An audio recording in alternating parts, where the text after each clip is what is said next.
The drive to use this technology is coming from all directions. If they want to turn around and change the scenes, they want to extend the scenes, we have it all built in. It's going to open up a whole new world of possibilities, I think.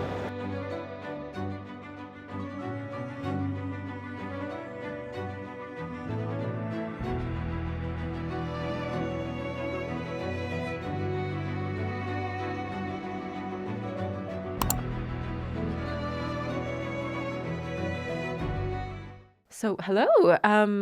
Let's start by talking a little bit about your background. I know you have many years of experience in the film industry, but Brett, I think that it'd be really interesting to talk about kind of like where you started and then kind of the trajectory that you've seen over the last few years, especially with the age of AI that we're in. Yes, I mean, many years is probably what I'd say.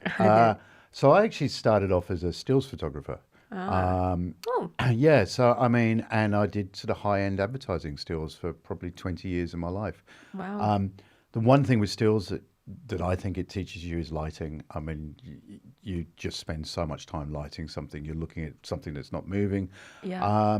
And we had quite big crews, so we had a lot of film lighting. We had all of that sort of stuff. I shot with film. I shot with 5.4 cameras, which I don't know if you've ever seen one, which is like the big one. You put the cloth over your head. Yeah. We used all of those for years. Wow. You know, people talk about latitudes and, you know, and dynamic range. I mean, you were shooting transparency and you had to be absolutely nailed your exposure. You know, quite often we'd spend all day building a shot and we'd shoot 6 frames. That was it. That's all you shoot on 5.4. And you'd go off to the lab and you get one sheet process. So, And that's like in 8 hours. yeah, in an 8-hour day. So Wow. or you'd get one, or you'd process one sheet, have a look at it, and then adjust it, and you go backwards and forwards. And you have to. So it was actually almost became more of a sociable thing because it was quite funny. All the other still photographers that were doing similar work around town all used to gather at the lab while they were waiting for their hour and a half for their film to process. Yeah. So we all used to go to the pub and have a drink together, and you go back to the studio and make your changes. So I did that for many years, and I was probably one of the only stills guys that actually used to light with film lighting. So I used HMI, which is what's called at the time. I mean, it's still used, but not as much now with the new form of lighting. And I had a truck. Actually had a full-size truck that we had all the lighting and everything in. So that's how big we used to pull out on the still stuff. So for me, moving into film, I always loved film. So what I did was slowly, I started to move into sort of wanting to do DP, and I had some of the creative directors I was working with at the time, this is before stills people were even starting to do it, were saying, oh, have you thought about doing, you know, some filming work? And I went, well, I think with the way the technology is going, because at that time, stills was moving across to digital. So we went from shooting on 5.4 film to still using 5.4 camera backs, but we used to use film scanning backs, and it used to scan the shot, or it did 4 shots. And I could see where it was all heading. And I thought, well, you know what's going to happen? A lot of stills is going to get replaced because we're going to pull the stills frame out of the motion. And that was sort of where my thoughts were. A lot of people thought I was mad, but again, I was always into technology. I always had to have the first bit of stills gear. Yeah. And so I was fairly convinced that was where it was going to head. So what I did was I pushed into doing film, and I started to use, because my lighting was already film-based, I found it a fairly easy transition. And then I worked with some directors, and then slowly I moved into directing. And then again, I could see where it was all heading. And the interesting thing is, when I first started shooting film, I was shooting actual film. So we're shooting on Arriflex cameras, shooting 35mm motion film. And I, you know, everybody said, oh, this digital thing's never going to catch on. And I remember people very high up in the making film cameras said, this is never going to happen. I said, it is, because it's happened to stills. And then I slowly saw it coming into motion. And again, what I've tried to do is stay ahead of the curve with what I'm doing now. And I've moved more into digital and AI and image acquisition. There's a new terminology I kind of like to try and use. I mean, you've got director of photography, and I'm almost calling it a digital director of photography now, because I think like a DDOP. Yeah, right. Because I think you can go off and you can shoot motion, but also as well you have to shoot that motion inside a computer. So you've got to shoot it inside a 3D space, and you've got to make all of that stuff match. And what I noticed was that when I was getting stuff from, I don't know, 3D artists might turn around and kill me for this, but But what I was noticing was when I was getting stuff from the 3D, they were lighting the scenes and then we were having to go off and try and match that on location. Of Whereas course, I think yeah, it should that be the makes other way. sense. I go and shoot on location because I could do my own 3D work or my own Yeah. visualization. I could dead light it. So the first thing I did was learn how to light 3D scenes so I Yeah. could tie everything together. So what I've tried to do is bring all of my knowledge from my stills base and moved it into motion. And as I say, the lighting, that's really the thing that I think's propelled me, because Yeah. one of the things that I do is I work with some apprentices, and one of the things we try and do is we turn on, a little course I do with them is that we go into a studio and we shoot something for real with a camera, with lighting like you've got here. And then I actually get them to try and do exactly the same thing in a 3D world. And it's really interesting. How does that really work? As in, you shoot it and then you like compose a 3D version of it and then light it in Yeah, so I mean, in an application? 3D software has Yeah. equivalent lighting to this course, and to that. yeah. And I say to them, well, we'll go and get the 3D object, we'll put it Yeah. in, and I want you to take the shot you did in the studio for real and the Right. shot that you're literally duplicating inside of 3D and get them to look as close as you can and look Yeah. at the way the lighting works. And I say to them, as you walk up and down the street, look at what the sun's doing. Yeah. Look at the way it's bouncing off the buildings, because that's the way it works inside of 3D. And I think that's why, we've done a lot of work with NVIDIA. The last 3 keynote speeches that Jensen did all had Yeah. our work in it, and it was all stuff that we've done inside of 3D. Now, I'd never touched 3D up until 3 years ago. Right. Never even been near it. Didn't But even know how. 3D is so, I guess from what you're saying, 3D is so interlinked with like this new era of filmmaking. Virtual production, all Yeah. of it's all intertangled. It's all mixing Yeah. together. And now we're doing robotics. So we used Boston Dynamics Atlas at the beginning of the year. As a I steady- saw that yeah. and I was so fascinated by that. Yeah. We'll definitely touch on that in a little bit, but I wanted to actually talk about virtual production. You said the term virtual production, and I don't necessarily come from a film background. Like I work in a creative communications agency. Yep. That's what Mediazoo does. And so I'm so interested about a virtual production. What makes it virtual? What exactly is it for, let's say, the audience that might not come from film Virtual industry? production is a mixture of real world and, well, it can be quite a few Okay. different things, to be Yeah. honest with you. I view it as a mixture of real world and 3D world. Okay. The big trend now with the virtual production is what we call a volume stage, which Right. is basically like a giant TV screen. Is it the one I've seen? It will wrap completely around you. And then it's all the Marvel productions where Yes, the exactly. actors are in an environment that's Yeah. recreated with the screens. That's it. And what those do, though, is as the cameras actually have tracking on them. So the background, it's not just a background plate, which is what it used to be. It's Right. actually a 3D model. Yeah. So as the camera tracks, the parallax is correct on the background. So Oh, that's so yeah. interesting. So Yeah. so what it's doing is giving you the full illusion of Wow. being on location. Yeah. The advantage is that obviously actors prefer it because it's not a green screen. It's Yeah. not getting put in, so they can put themselves into the place. The lighting bounces correctly. So if you're shooting something like a car, well, everything's going to be correct because it's a real scene that's bouncing back onto the car. And also as well, you're doing the post in camera, not post camera. Yeah. So those images are joined together there. The downside to it is it requires a lot of compute power. Yeah. It's still quite expensive. And yeah, you really have to know what you're doing with it. Yeah. But if it's done correctly, it's quite amazing. And does it work in the sense like someone does still go and do the location scouting and then you're recreating this location, or is it an imagined, well, because I guess with a Marvel or with some of those big budget films, you either have the budget for location scouting or you have the budget to create a new world, right? So there's quite a few different ways people have done with the approach of it. Some people just go off and building it from scratch. Yeah. Personally, I don't like that method of Okay. doing it. what I've noticed is that a lot of people that are coming into this come from the gaming background, and the that gaming, makes sense. yeah, and the gaming background though is low DPI. It's quick. It's small poly. Yeah. It needs to move quickly. I again, I don't want to be rude to because their work is amazing, but Yeah. quite often it doesn't look real.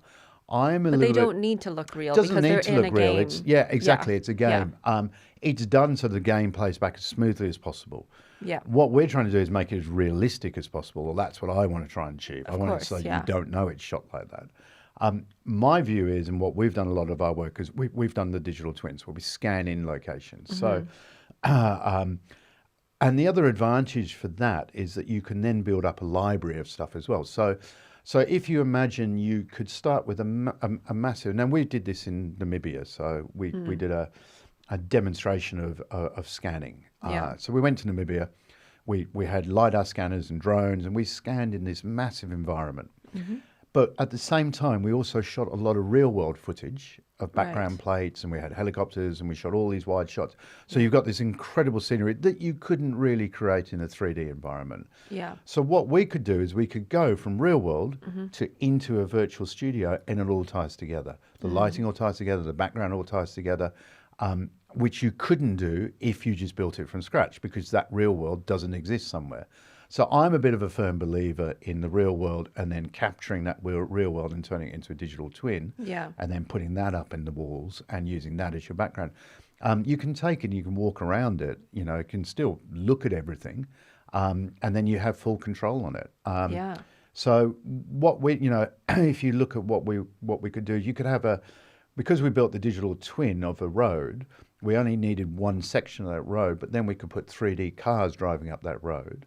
But then we could superimpose that road back into the real world that we shot, and knowing that then all the reflections are completely correct on the 3D car in the real world, and you could almost do it in a real-time comp. And do you use then, you'd have to use kind of similar cameras or a similar setup of some sort in order to make sure that it's the same quality or the same... Well, one's digital and one's. So what you're doing is you're Yeah. tracking that camera on location and taking yeah. that into the digital world. Yeah. It's interesting. I mean, some of the lens manufacturers, and we're talking about this more and more, are now doing digital twins of their lenses. And that's something I Yeah, think because that that's what I was thinking. Yeah. Like the cameras do feel different. Yeah, sometimes. exactly. And trying to get that to match. Interesting.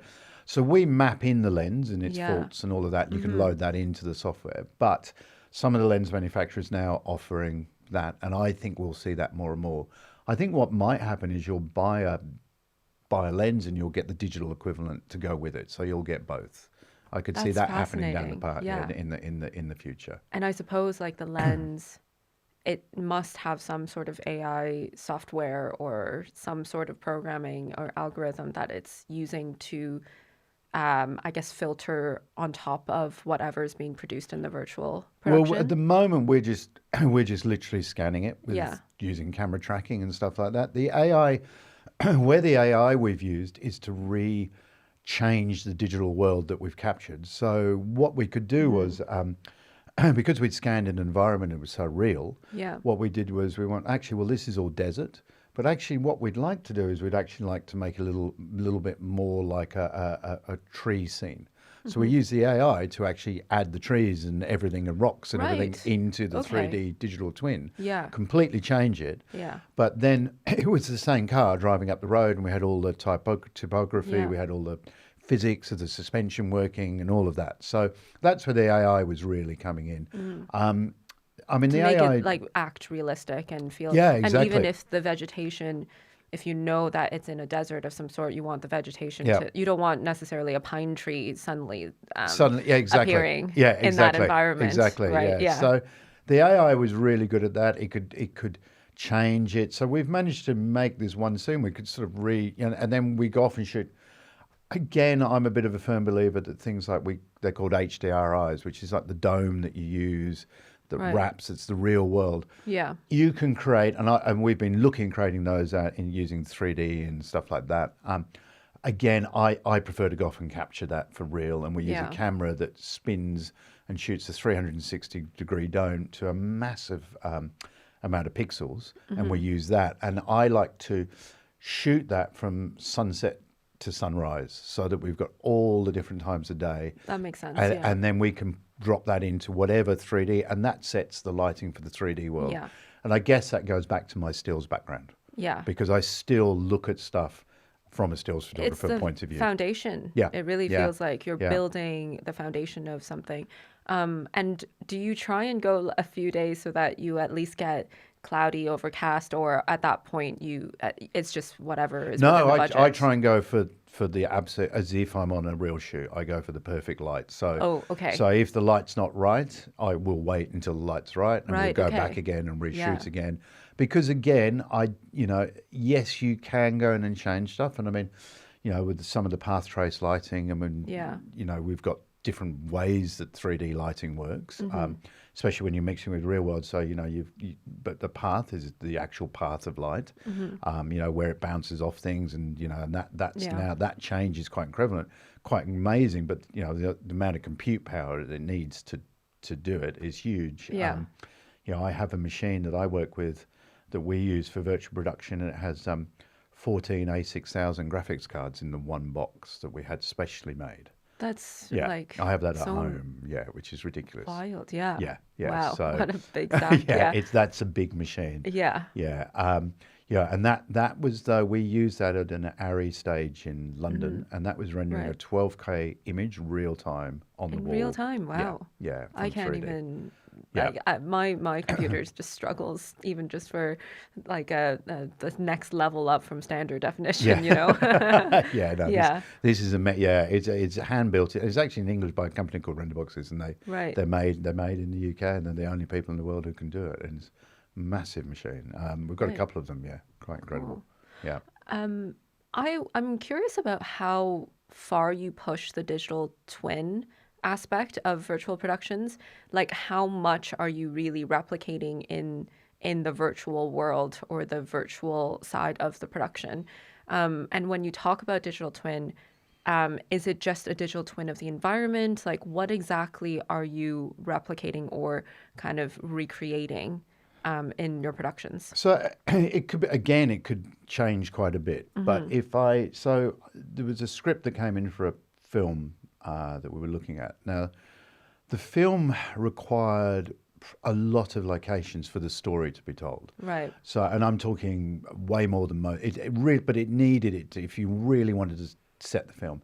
Now, if you went off and shot this traditionally, I don't think the film could have been done. The budget would have just been way too much. Okay. Yeah. So we looked at virtual. Now, Yeah. the great thing about that is there was a lot of different ways we could look at it. But Right. what we could do is, if you imagine we're sitting in a space like this, out of the windows we could have as virtual, and we could change that really quickly. So all we would need to do is set it, because the shots were quite quick, what we could do in the studio is just work out what we could change. So you could change that wall really fast, but have a virtual scene beyond it. So the idea was that in the space of one day, we could do 4 locations inside the studio by Oh, right. changing little bits here, but the what you saw beyond the physical things in the studio, Yeah. the beyond that would be all virtual. Right. But you could change that really quickly, because then the lighting all ties in the studio, everything joins in together, and that's one way I could see it. And so what would suddenly happen is that this film could be made for the budget, which would never get made because of the joining of the two. And that was a really good use of looking at virtual. Yeah.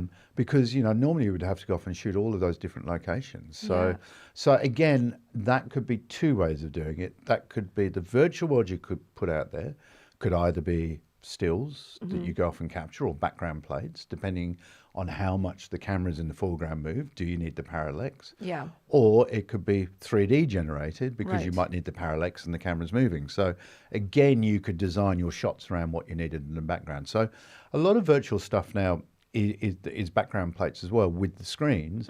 But again, you're not having to do all the comping later. You can do it Yeah. up front. So it's done in camera, and that's it. It's stripped together and you're finished.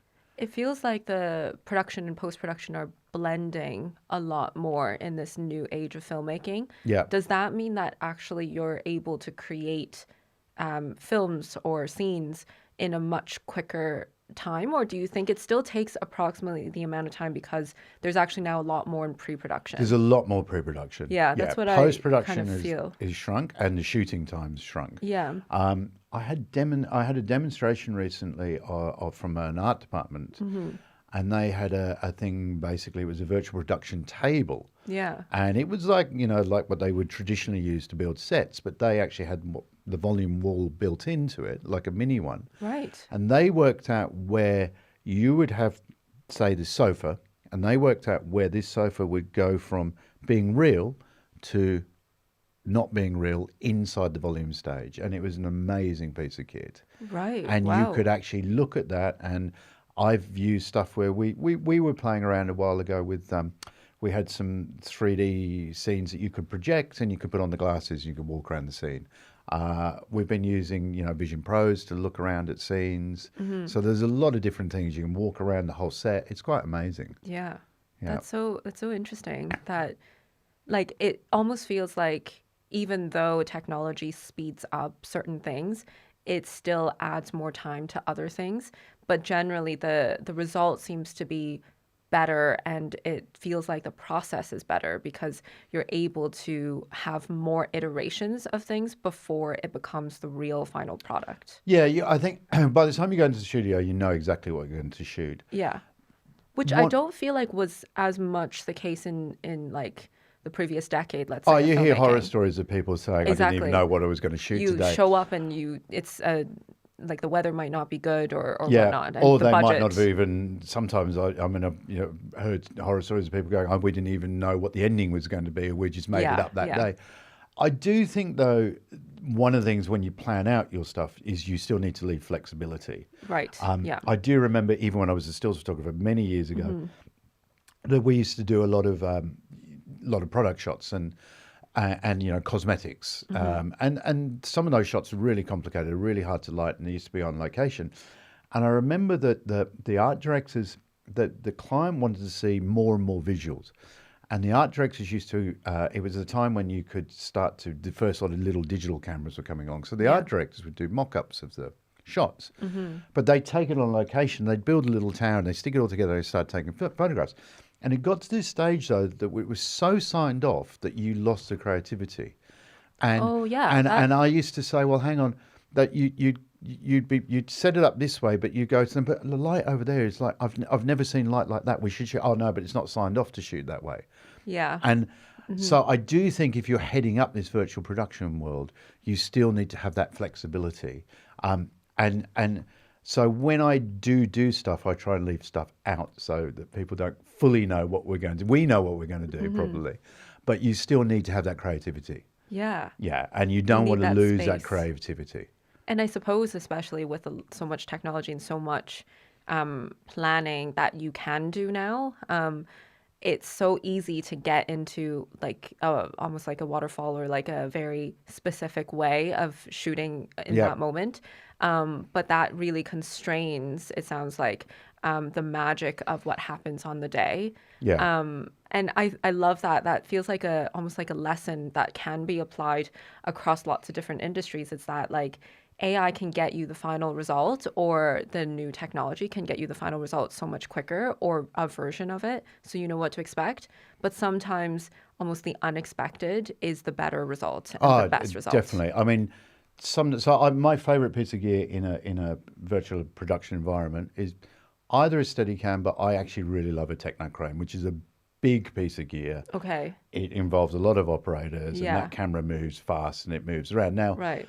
often you plan out the shot and you go, well, this is exactly how I can see this is going to work with the Techno Crane. Yeah. But sometimes when they're repositioning that crane, suddenly you see and you go, oh, wow, that looks better than what I planned out. You need that flexibility. So suddenly we change the entire shot. So, Yeah. there are certain times, that stuff has to be completely signed off. But I do think when you're working a little bit loose and when you're working with actors, you want to have that ability to do that. And that's some of the research stuff that we've been doing. It's great. How to stay Yeah. a little bit more adaptable. Yeah, I mean, and the other thing, as I say, with the apprenticeships that WPP run that I've been working with, obviously the apprentices are doing a lot of AI stuff, but what Yeah. we've started doing is pulling apart. So when you're doing things like prompting, and we're trying to get real world and AI together, is I'm trying to teach them what I found is that I can go back and use my film world terms and put those in as prompts. So I'm trying to teach them that camera angles and the way the camera moves in and the way that's shot actually makes a massive difference. So, so that rather than just going, oh, generate a person sitting on a wall, what we do is we go generate a person with a low camera angle, a 45mm lens, with backlighting, and we use those terms and we actually Yeah. put those in. And the difference that you get out is phenomenal. Right. Because suddenly it's put into the world that I know, Yeah. but the AI does actually understand that. Yeah, I'm so surprised. Yeah. Like, Yeah, the I AI mean- understands it, but I suppose that kind of makes sense too because of all the information that it's being trained on. Yeah. If it can tell you, I don't know, which specific part of an intestine to poke at, then you probably Exactly. know like camera angles and all of that. Yeah. Yeah. I mean, Yeah. there was one little prompt we put in the other day, and I was looking at something and I said, it looks really good, but try just put in and make the scene backlit. Yeah. And I love backlighting, and all of a sudden, Right. bang, it just completely changed it and became a usable shot. Yeah. So I think you can carry that over, which is really nice. So, tell me a little bit more about, I guess, the next generation of filmmaking and like this apprenticeship and also the people that you're encountering.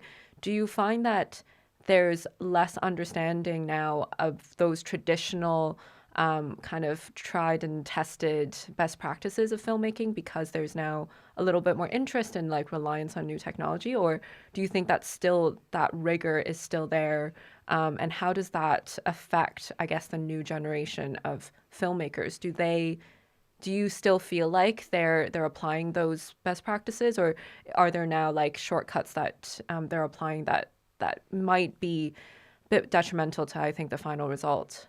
At the end of the day, whatever you look at, you have to like. So you could turn around and say, well, somebody did that in 2 seconds flat, Yeah. but you might not know that. Okay. And if you look at it and you go, wow, that's amazing, well, it's worked. Yeah. It could have taken weeks to do. I think what this has done is it's changed the way things are made, whether that's for a good thing. I personally do think so. Okay. I mean, if you sit back and people go, oh, this is outrageous, it's cost so many jobs, we're losing work. Yeah. We're not, because if you think back to when I started, in order to be able to shoot film, we used to have to beg and borrow and steal to what they used to call a short end. So film used to come in a 400-foot roll, and it was very, very, very expensive. Yeah. And sometimes it was 100 feet left over or 50 feet. We used to get that, and we'd go and beg and borrow and steal the camera, Yeah. and we'd shoot with that, and you could only have 30 seconds to shoot. So what it meant was it was very few people could actually get to shoot. Right. So I think the industry was quite small. Yeah. People don't seem to remember this, but so not many of us could do it. Things like telecine and color grading were so expensive you couldn't afford to do it. I remember the first time I ever did telecine, I think it was £1,000 an hour. Oh my God. Yeah. That's Yeah, ridiculous. £1,000 an Wow. hour, and you only, and the machine. Honestly, I was terrified if we ran over because and I'm sitting there looking at my clock, thinking, oh, Yeah. so Can't afford another Yeah, £1,000. Yeah. we used to shoot a lot of stuff from helicopters, and a helicopter at that time was £3,000 an hour. And then now it's drones. Now it's and- drones yeah. and stuff, but again, sometimes helicopters still work out better. I still use them. So, Right. all of this stuff, what it's done is I think it's just opened. What it's done is it's just maybe the way the creativity is working. So, Yeah. so say with the apprentice technologists I work with, what I find really interesting, they've got creativity and coding skills. Yes. And Yeah. that's something I find really interesting. So, Yeah. so now we've got this hybrid person coming in. I think that's kind of cool, and something I can't do. Couldn't code to save my life, but they will sit there, and they'll go. We'll work on a creative idea, and then they go, actually, I can come up with a new plugin to make this work, and they'll write a code, Yeah. and we can suck in some AI into and it all links together. And I go, I don't know how you did that, but that's amazing. Yeah. So it could come down to, well, yes, I've done it in 10 minutes, and I haven't. It's still that creative input. Is it still a polished piece of work? And The thing is, I remember even when I was a still photographer, when we used to go around, and I remember shuffling around with my portfolio under my arm, and they used to take us years to build up these portfolios. I used to have shots in there that I knew were really complex to do, and they took me days to do. I remember somebody turning around one day going, "Why have you got that in there?" And I said, "Well, it took me days to do." Yeah, but I don't know that, and I don't think it's a very good shot. And I was Right, like, yeah. and I only had it in there because I knew how long it had taken, and I'd fought the light. Nobody else knew that, and I still think that stands now. Yeah. So whether you've taken 10 minutes, whatever you have used to create that at the end of the day, Yeah. it's still creativity, and it's still telling a story, Yeah. and it's still a visual. Good visuals still stand. Yeah. And I think it's to the point of curation and taste. I think we're in an era where a lot of things are possible and people can do many more things with the help of large language models, that sort of thing. But ultimately, the end result, how good it is still down to that personal style, that personal taste. And I mean, people are always talk about, can taste be, taught, or do you develop taste, or do you just naturally have that Yeah. skill? But definitely, I feel like creativity and style and taste is the key differentiator in this world that we live in with AI. I think one of the things where where AI is going to struggle a little bit is to make it real. Yeah. Because the stuff we're seeing at the moment, it's incredible, but Yeah. it's like Hollywood special effects kind of look. That's in But my. that's probably what it's trained on. That's what it's trained on, Exactly, and yeah. that's a lot easier, I think, to create some sort of visual special effects where everybody goes. It's when we can pull it back into making it look real and feeling real. I think AI is too perfect. The cameras need to Interesting, yeah. wobble. We need to smudge it up a little bit. And I think until that starts to happen, it's always going to have that jump. I mean, most of the time with AI, you can spot it in the eyes straight away. The eyes have got a lot better. They don't They blink. never quite. That's my Well, you biggest can't. thing. It doesn't seem like there's a soul in the AI Yeah. eye. But Yeah. then how do you define a soul, For me, Very hard, yeah. I've literally not nailed it, but like I've narrowed it down to the fact that they don't blink, or when they Yeah. blink, it feels too rhythmic. There's also and the way the that's not reflections natural. work. If you look at the way the Right, reflections are working, yeah. they're never quite right to Yeah. the environment that they're in. They don't move fast enough. So, That's if I true. move my head around, the reflection shows really quickly. They don't tend to change that fast. So it gives you Okay. this slightly dead look in the eye. Yeah. So, but there again, you could turn around and go, well, I could use a lot of AI background people. Supposing we had Windows here, we could put a load of AI background people out there walking around that Yeah. are out of focus. Now, that suddenly we've opened up to a shot that years ago you couldn't have done, because we couldn't probably afford green screen, or you couldn't afford the computers to have done it, or you couldn't have done that. But now I could go, well, actually, you know what? I do want to do that, and I want to have a load of people. So you could suddenly make your film that you haven't been able to make before. So that's fantastic. Yeah. You know? And just for, I guess, for my sake, when do you decide to do AI humans versus just pure like visual effects humans? Like, let's say, I know with like the Ted Lasso, Yeah. the stadium in Selhurst Park, Yeah.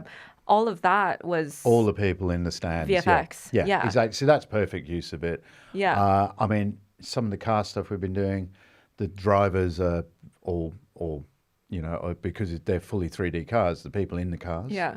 But they're all from a distance. Nothing's So, in yeah. that close. So personally, I don't think it should be, although, I mean, some of the stuff I am seeing now is quite phenomenal. Yeah. But personally, I prefer it as a little bit more of a distance, or out of focus, or, or a background extra. That side of it, I think, Yeah. can really work. Yeah. Yeah, and is AI and VFX now just so intermingled that whenever you do like a distant, like an extra in the background that is going to be visual effects, is that automatically just going to be AI generated? I think it will get more and more, but it's still a little bit hard to control. So the Okay. results are still unpredictable. Yeah.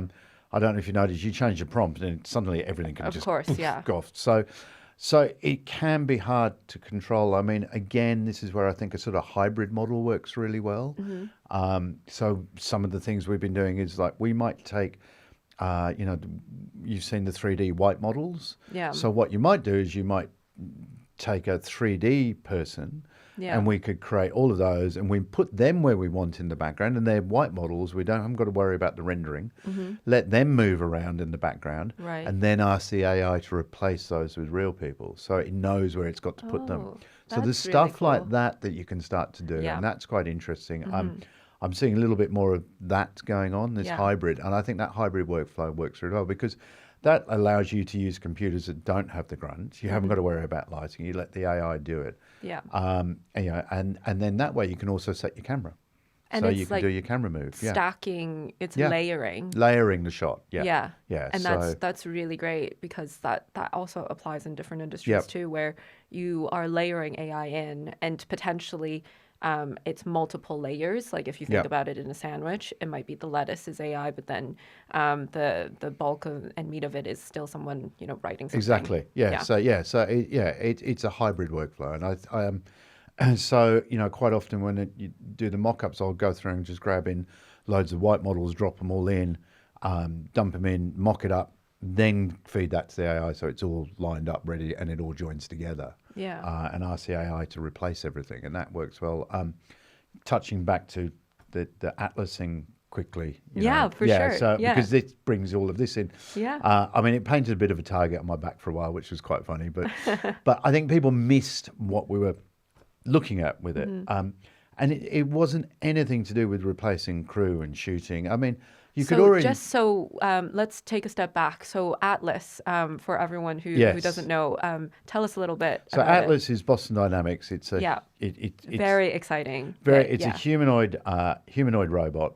He's 6 foot tall and 130 kilos. Oh my God. He will hold 25 kilos, Yeah. and he is quite intimidating to stand near. Yeah. Now, you've seen there are lots of other little robots. We have a little G1, which we train and we use all the time. But I mean, he's like 4 foot high and weighs Right. 70 kilos, and Yeah. you couldn't expect him to sling a camera around all day. This is full size. Mm-hmm. I mean, he is designed for manufacturing, not really for what we Right. use. But we Yeah. want what we wanted to see was, could you train a robot to operate a camera? Could you get him to move? Now, Yeah. yes, and we had him holding a gimbal, but according to Boston Dynamics, it would be possible to actually get him to run that smoothly that he wouldn't need a gimbal. Yeah. Now, bear in mind that he can then hold a 25 kilo camera all day long because he can change his own batteries. But the reason why we were looking at this is, I mean, the cameras have moved, in the same way on dollies and tracks and cranes for a very long Yeah. time. So what we were interested to see was, well, is there another way to get a camera to move? And you could say, well, drones. People say, oh, drones have replaced, as you say, choppers, and they're getting used more and more. So, you imagine a camera where you could take. Supposing you went to a stadium, as you were saying, and Yeah. we could actually plan out where Atlas walked with the camera, and he could move through, or he could move through a whole load of spaces, he could go up and down stairs, everywhere you want him to go. The actors know where the camera's going to be all the time. Yeah. Yes, it's never going to replace Steadicam because Steadicam's always going to hit that mark, but Steadicam doesn't follow the path exactly. This will follow the path every time. He can run flat out. He can do it repeatedly. So the actors will love it. But then also as well, you could then track that camera, so then you can use AI to replace the backgrounds because you've got all the tracking in there, you've got all the Oh, information. right. Yeah, It's so all the puzzle pieces coming all the puzzle together. pieces start Yeah, coming together, fully. and that's what we were interested. Yeah. I mean, I'm sitting here watching. I know we were talking about it before, the Winter Olympics. Yeah, yeah. And I'm going, wow, imagine in 10 years, and I could see this happening. Atlas, a full-size humanoid robot running flat out next to the athletes, down the filming. hill. Or down the hill, because they can Right. do that stuff. Yeah. They can stand outside in the cold for 10 hours where we can't put a camera. Right. You start to think about what all we're doing is opening up new ways to film, and that's part of what my job is now, is to think about these things. And and I'm Interesting. literally sitting there looking at the Olympics going, yeah, I could see this happening, I could see that happening, and it's not replacing the cameramen that are there, it's Yeah. giving us more because there's dynamic. still someone operating. There's still somebody not on- operating, yeah. and it's not, you wouldn't. And I noticed now, I mean, they've got the FPV drones they were flying. I don't know if you saw those. No, I haven't. No, so on the downhill skiing, they have the FPV FPV drones flying flat out behind the Oh, skiers. yeah. I have noticed Everybody's like a little been black complaining dot about following. the noise. Yes. The high being, "Ee," Yeah, so yeah. it's like, well, why can't we look at other ways of doing it? So I could see stuff like, so all this is just a different way of moving a camera, and that's a repeatable move. Imagine, obviously a dolly and track can't go up a stairs. So Yeah. imagine if we could sit in here, we have Atlas and his, or whatever humanoid robot we've got, Yeah. he stands there with the camera and he could walk out and up the corridor and you've got it in one shot. No other piece of gear could do Yeah. that. Yes, the Steadicam could do that. But to get tracking off that's really hard. We could get all the tracking, it's all done. But we can program out that move. You can just keep repeating it. You could pre-plan. We could come in and scan this environment in Oh, yeah. and walk it out and actually completely visualize it before. And when you're saying you were saying in Namibia, you were going there and shooting for a day so that you can capture sunrise to Yeah. sunset and like nighttime as well. Maybe that's also a really good use case to Yeah. have Atlas or an equivalent Or to be shooting like in and out all around, because you know that for sure it'll be exactly what you need and what you want. Yeah, And exactly. that would be another part of the puzzle. So the interesting thing with Namibia too was that where we shot, a big feature film was shot there before, so the Namibian government had decided that's it, no more feature films. Okay. And the reason was, and I found Right. that it wasn't that the feature film was disrespectful, and they did exactly what was needed, and they followed all the environmental guidelines, but it actually scared the animals off, and it took them 2 years to return back to where the Oh. film was because there were so many people. So Wow. the Namibian turned around and they said the maximum of 9 people are allowed in. So you can't really shoot anything big with 9 people. You couldn't shoot a car commercial. No. So again, by doing the digital twin of the environment, Yeah. then that's possible. It's Wow. because then you can take it into studio and we can do the big production that you Yeah. couldn't do before. There's another user case that there's some historical sites that we've been asked to look at whether should we go and scan those in. Again, because they don't want people to set foot on there. They're quite happy to have a little tiny footprint of a robot in, scan it.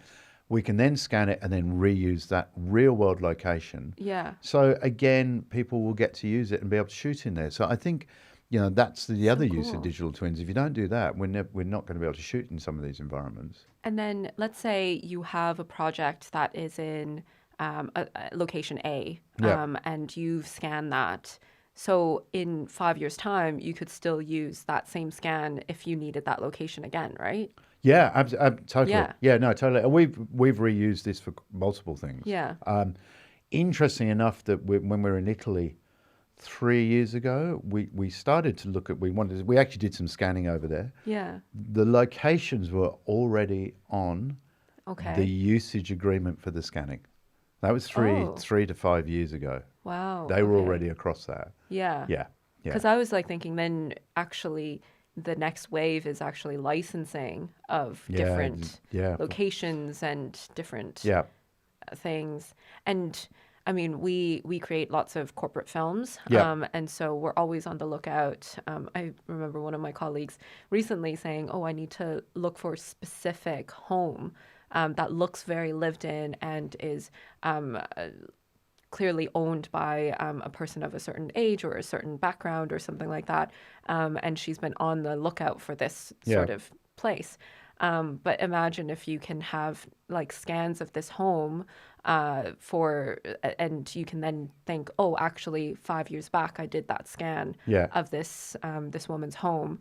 Then you can reuse it for another corporate film or Yeah. another film Oh, for a different that'll purpose. definitely. I mean, there are Yeah. those libraries are starting to happen already. Yeah. So yeah, and I think that'll get more and more, and especially on places where they're going to go, well, you can't go in there and shoot or film anymore. Yeah. Or maximum of, there was another place I went to in Italy where a film crew went into, they shot on the side of not a volcano, it was on the side of a mountain.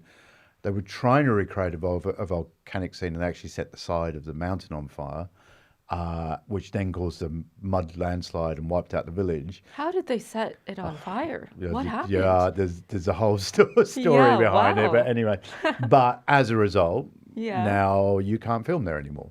So, Which makes sense. and You don't it's want more yeah, fires. exactly. Yeah. I mean, I felt so sorry for the people. So Yeah. again, that's something else that could be a digital twin, and Yeah.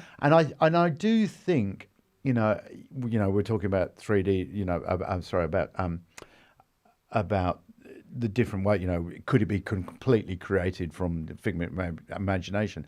I still do think people want to see real world locations. places. Still think, Yeah. yeah, and also as well, what we were able to do in Namibia by having the drones and the helicopters there, which didn't require the big crew, we could shoot all those beautiful atmospheric shots, all those sunset, all those massive vistas, and you still want that. But then when you come down into the nitty gritty and the smaller stuff where you're getting all the action with the people or the cars, Yeah. that's where it becomes a virtual world. Right. Because then that real world, that massive environment is Yeah. shrunk down. You've taken that into your volume stage. Yeah. So you've got basically almost like a Lego toolkit Yeah. that you can kind of plug together of bits and pieces Exactly.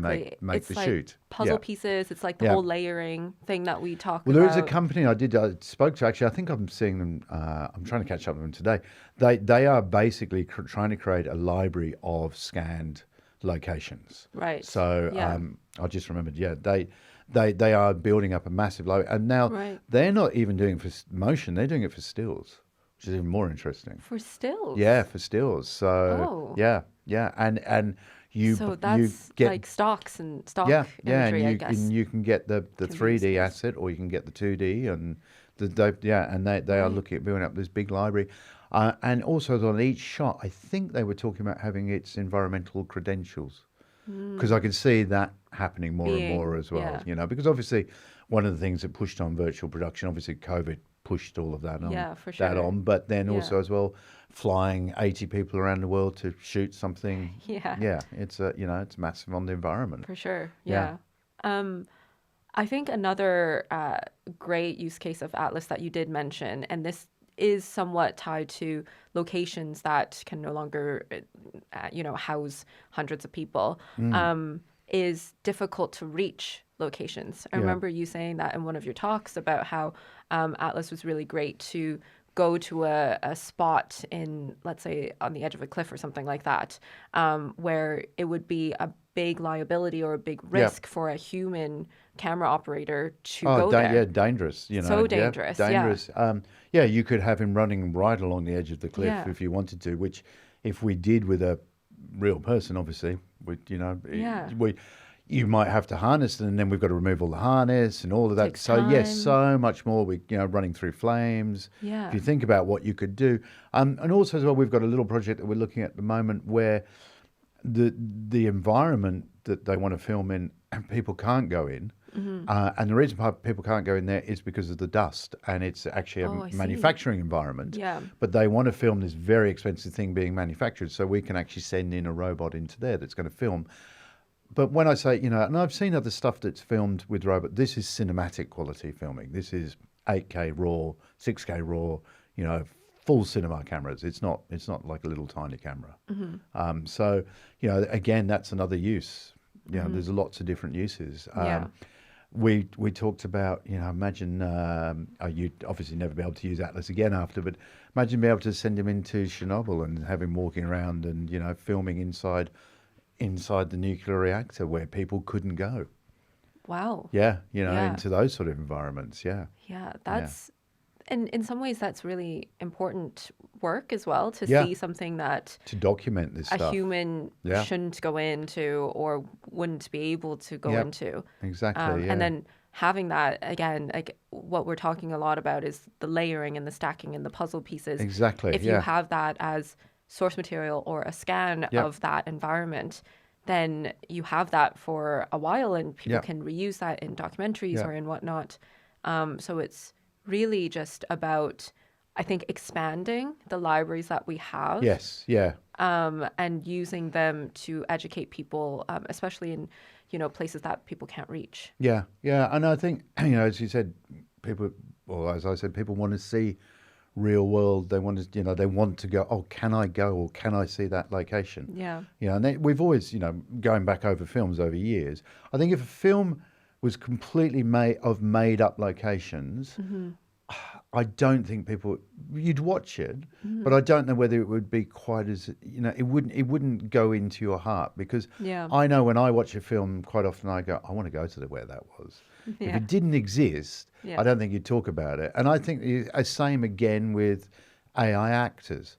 We need legends to follow. We need people to follow. We need awards to see. And yes, you could turn around and say, oh, we're going to have all AI. Well, we're not, because you're not going to go off and get the autograph of an AI actor, are you? They're not going to be at the opening of a film premiere unless you never know. They might. Well, yeah, they might turn up as a big screen or something. Exactly. Yeah, exactly. Yeah. But I still think people want that. Yeah. They want to have that, and I think that's the same with locations. Yeah, and it goes back to the spontaneity point that I think you talked about earlier about, the having those moments of randomness or something that surprises you of, oh, actually the lighting's really good over there. You kind of need humans around to have the spontaneity. Of course, there's a lot of love that you have for pre-planning and having, Atlas do the tracking shots, and all of those different things. But sometimes having those people in the room that are going to surprise you might yield a better result. Yeah. And that only really happens, I think, when you don't have AI or algorithms Yeah. only around you. You have other people to give those moments of joy. I mean, part of my most enjoyable work is when you get the adrenaline of chasing the light. Yeah. So, I remember doing stuff out in Dubai in the middle of the desert. And the light out there is phenomenal. Right. And there's about 15 minutes of just absolute magic as it crosses the horizon. Yeah. And it lasts a long time. And we had big drones flying in Talons and cars and stuff like that. And the adrenaline buzz of chasing the perfect shot with that light, you pushed yourself so hard to get a good shot. You had cameras going off everywhere. And literally that 15 minutes, I think you did equivalent to 10 hours worth of work in that 15 minutes, because you're going so hard, so fast, thinking so. And if you can still bring that into a virtual world, it's never going to be quite that, but if you can still get that excitement, you're going to get something, I think, equivalent to being out there in the real world. Yeah. Yeah. But then I guess the only way to create that would be setting a very tight deadline, right?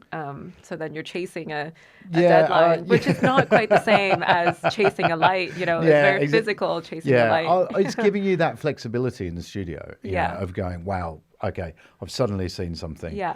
And as I said, sometimes when that crane pulls back, you go, hang on, whoa, stop. Let's put it there. I've just seen it there, and suddenly you start flowing, So I do think whatever you do, you've got to have that flexibility inside the virtual world and with everything, and that's, that for me, and that keeps that creativity going, and that guarantees that end result is going to be of a really high quality. Yeah, I love all of those points because it feels very human. Yeah. The spontaneity, the creativity, and also just kind of seizing the moment and taking advantage of the thing that's happening right in front of you. A lot of times when we think of emerging technology or being more digital, it doesn't feel like you're living in the moment. You're living through a screen. Yeah. But with a lot of filmmaking, there is something so physical and tangible that you can't lose that fully, or you're just not going to have the same perfect and beautiful results. Yeah, I mean, I'd love to have a stage where you could almost, as a cameraman, where at the moment you couldn't do it, but it's something I thought about where I could handhold a camera, move it around, plan out the shot, and then the robot learns it and then repeats it. Right. Stuff like that. That's that's where my brain ticks on stuff like that. Right. Yeah. Interesting. And so again, it's still the human input into it. Yeah. There's a gimbal manufacturer that I'm meeting at the show today, and they have they've put AI into their gimbals, and they're using some of the NVIDIA technology. Right. So the gimbal can recognize certain things in the frame, and it will track and follow those features, or it could be an actor, or it could be this, or it could be that. And that's really interesting technology as well. Yeah. Again, you're just using it to get more dynamic shots. I mean, people sort of say, is this going to end film? No, I think we're just all searching to get more dynamics. If you look back at really old films, things like, let's look at something like Lawrence of Arabia. I mean, those cameras are massive, and they had them out. But if you notice, the camera didn't really move that much. because to move those cameras was so big. Right. You know, it required massive Took a lot of amount. effort Yeah, a lot of massive crews, and Yeah.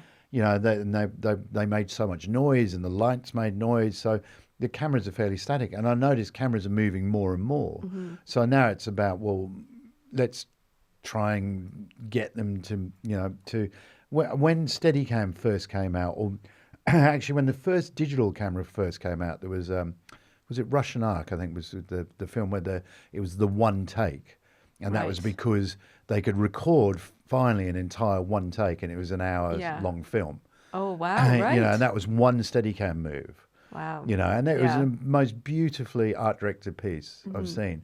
So I could see, you know, that's where, you know, that's all we're doing, is we're just pushing it and changing the way the boundaries are. Yeah. Adding more, I guess, iterations and Yeah. adding more space for you to also be creative. Like Yeah.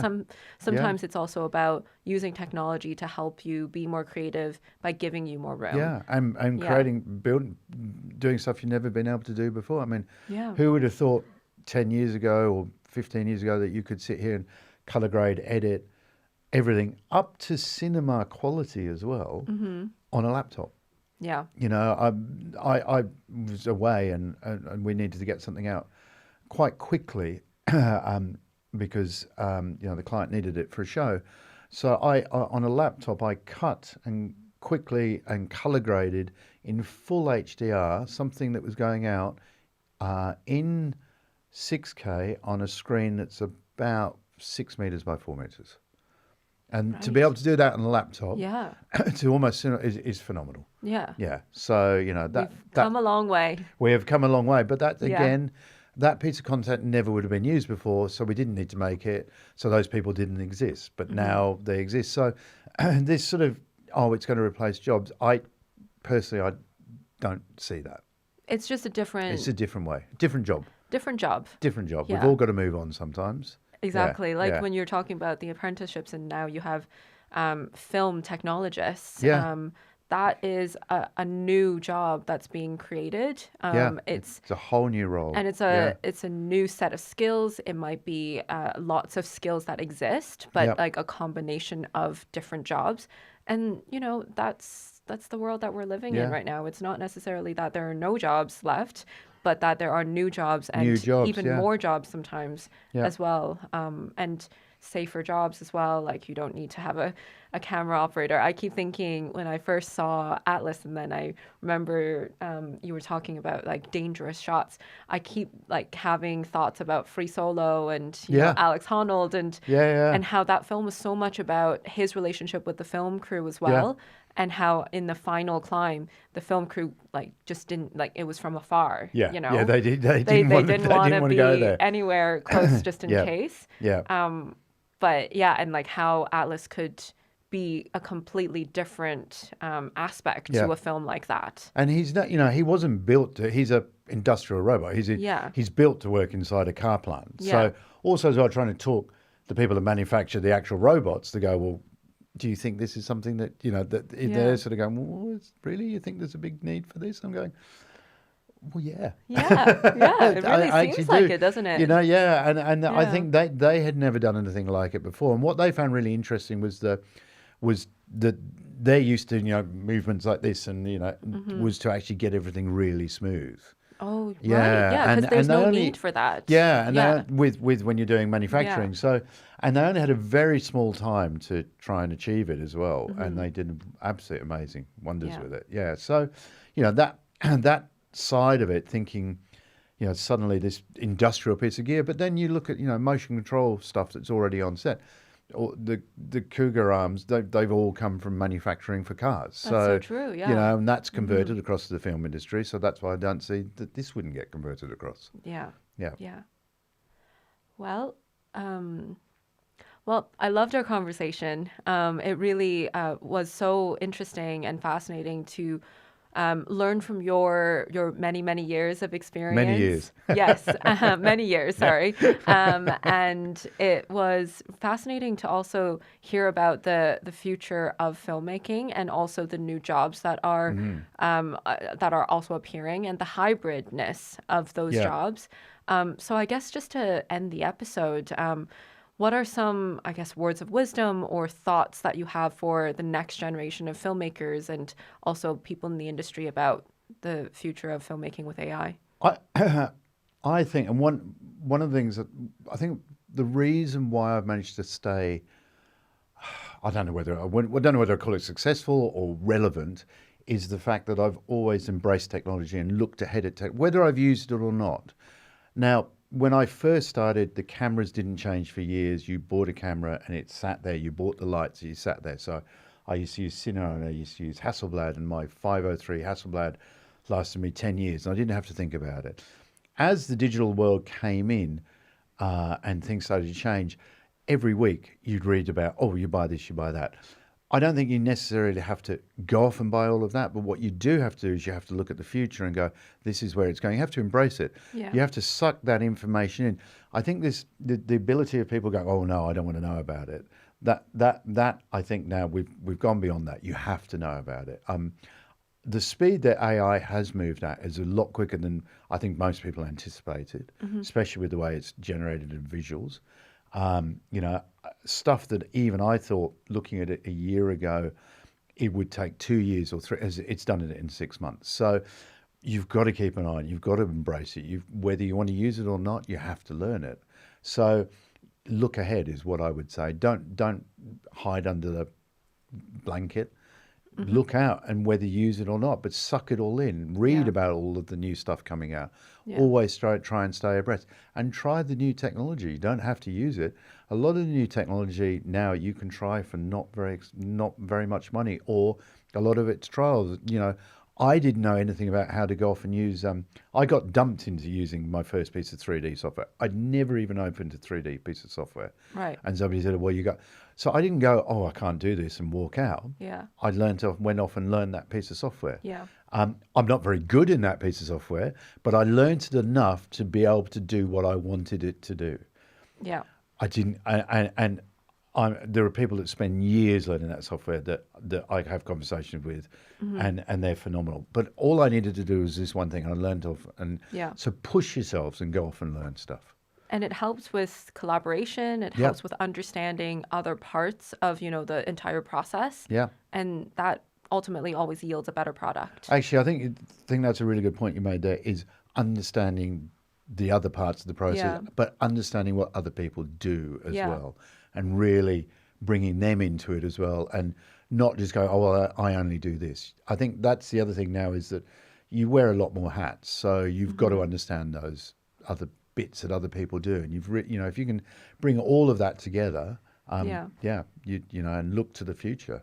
Yeah, especially with all the hybrid jobs that are popping up. I think a lot of the newer generation of filmmakers, or even existing members of the film industry, it feels like more and more you need to think about your role as more of a hybrid role. There was a really smart, I remember this, when drones started coming in, and the classic example, Soundman, who I knew, very good soundman, realized that when drones were flying, he can record sound. Oh, yes, of course, because they're loud. Can't be used at the same time. Yeah. So what did he do? He went off and learned how to fly a drone. Right. So he, on set, Yeah. on smaller shoots, he would either do audio or fly the drone. Oh. And he got booked to go off and Because he was one person that could do two jobs. two jobs, and there Yeah. were two jobs that did, and he went off and he did a lot of work on much, like little 3-4 man crews, but he got booked because he had these two things. Yeah. And he picked two jobs that didn't, worked hand in hand, but couldn't be done at the same time, and that's what it is. He went with the technology. That's great. Yeah. That's a great way of rethinking also how you fit into the puzzle piece of a production as well. Exactly. Yeah. Yeah.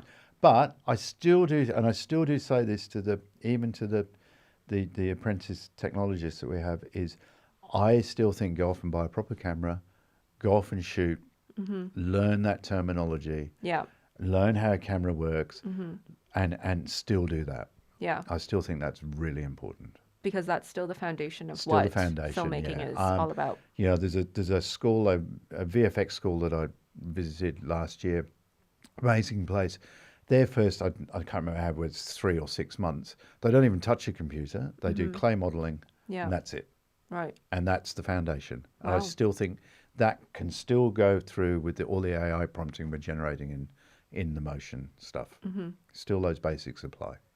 Great. That was a great conversation. Yeah. Thanks so much. And it's really great to hear all of your thoughts about, well, most importantly, Atlas. I love that part of the conversation. But more importantly, I think the future of filmmaking, especially the hybrid roles that we were talking about, and also the fact that creativity is still such an important piece of filmmaking and how you make space and room for creativity to thrive and to shine. Still the absolute fundamental. Exactly. And I think that's such a great point to end with, for sure. It's been such a pleasure hearing your thoughts I've today. enjoyed it immensely. I'm Thanks happy so to come much. back anytime. Amazing. So I've been Cheryl, and this has been Mediazoo's AI podcast Generating. We were joined today by Brett Danton, and we love chatting with Brett. But until next time, please don't forget to rate and review our podcast and follow us on all of our social media platforms. But until next time, thanks for joining us.